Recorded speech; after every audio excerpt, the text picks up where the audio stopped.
Et on dit d'elle que c'est la maladie du mal partout et du mal tout le temps. Dans les minutes qui suivent, on parle fibromyalgie. Et pour ce faire, nous sommes en ligne avec Ghislaine Baron. Elle est la vice-présidente de l'association Fibromyalgie SOS. Bonjour à vous. Bonjour et merci de nous recevoir et de nous donner la parole. Présentez-nous justement cette fibromyalgie pas forcément connue du grand public. C'est une maladie qui occasionne des douleurs diffuses et invalidantes un petit peu partout. En gros, c'est comme si on avait une grosse grippe, mais qui serait en permanence. Donc, ça vous occasionne comme des tendinites chroniques.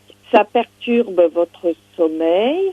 Vous avez une fatigue extrême, vous avez des maux de tête, des troubles digestifs, des problèmes au niveau des intestins, diarrhée, constipation, au niveau urinaire aussi.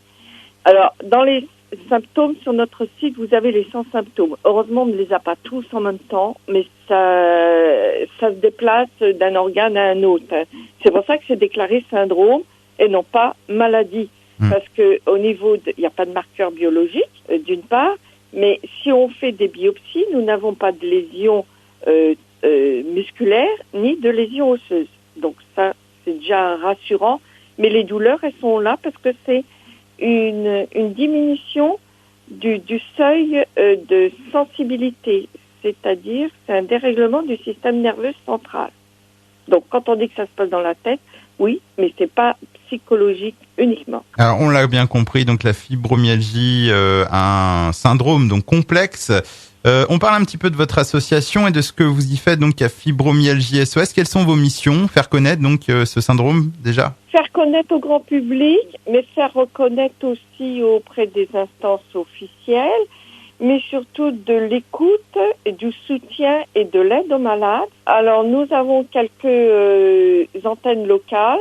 Nous manquons d'antennes locales, bien sûr, comme beaucoup d'associations, parce que le bénévolat, malheureusement, est en perte de vitesse au niveau de la France.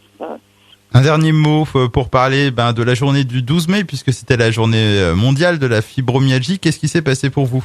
Alors, pour nous, au niveau de l'association, on avait une présence sur le terrain au terme de Bagnères de Bigorre, où il y a un programme spécifique fibromyalgie.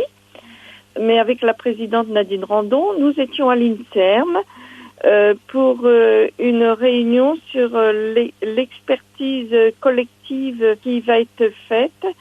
Cette expertise va durer sur une période de 17 mois. Les résultats seront communiqués au grand public.